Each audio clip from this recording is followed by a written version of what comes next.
నాకెందుకుంటుంది కోపం? అయినా నా కోపం మంచు ముక్కలాంటిదని మీకు తెలుసు కదా. నువ్వెందుకొచ్చావు శివ ఇక్కడికి? అదేం ప్రశ్న? నేను ఇంటి పని పూర్తి చేసుకుని వచ్చాను. రాకూడదు అన్నట్టు అడుగుతావేంటి? ఓ శివ, ఏం చేస్తున్నావు? వీటిని క్లీన్ చేద్దామని. రామచంద్ర, నిన్ను మేమేం పనిలో పెట్టుకోలేదు.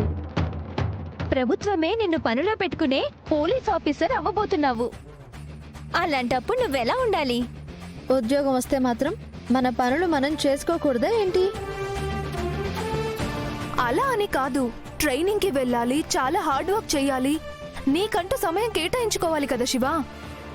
ఇక్కడికి వచ్చేస్తే ఆ పనులన్నీ ఆగిపోతాయి కదా.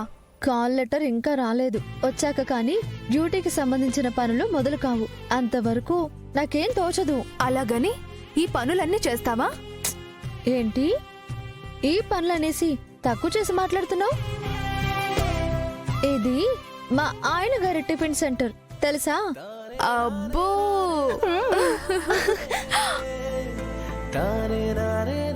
మీ ఆయనదేలేమ్మా, మాదంటూ ఏముంది ఇక్కడ? సంబంధాలొస్తే పెళ్లి చేసుకుని వెళ్ళిపోవడమే. అది సరే కానీ నువ్వెందుకు పోలీస్ ఆఫీసర్ అవ్వాలనుకున్నావు? అబ్బా, ఎవరైనా ఈ ప్రశ్న అడుగుతారని 1000 కళ్ళతో ఎదురు చూశాను.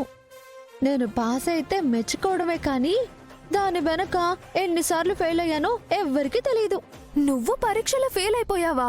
పరీక్షల్లో కాదు, దుర్మార్గుల ఆట కట్టించడంలో.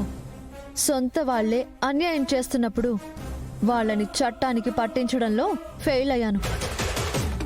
ఒకవైపు కాలేజ్కి వెళ్తూనే ఇంకోవైపు మా అక్క చావుకి కారణమైన ప్రదీప్ని ఎలా పట్టించాలా అని ఆలోచించేదాన్ని. కానీ దేవా అన్నయ్య పోలీస్ ఆఫీసర్ అవ్వడం వల్ల తనని కాపాడుతూ వచ్చాడని తర్వాత నాకు అర్థమైంది. సావిత్రి అత్తయ్య అదృశ్యం వెనుక ఉన్న హస్తం ఎవరిదో, దాని వెనుక ఉన్న దుష్టశక్తులేవో వాటిని బయటకు తీసుకురావాలి.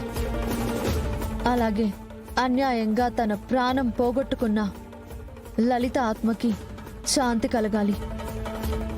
మీ చెల్లెలు నాగవల్లికి చేసిన మోసానికి శిక్ష పడాలి. ఇలా ఒకటి కాదు శ్రీవల్లి, చాలా కారణాలున్నాయి.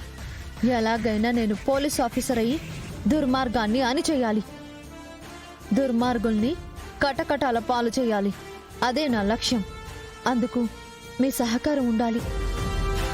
మేమెప్పుడు నీ వెంటే ఉంటాం.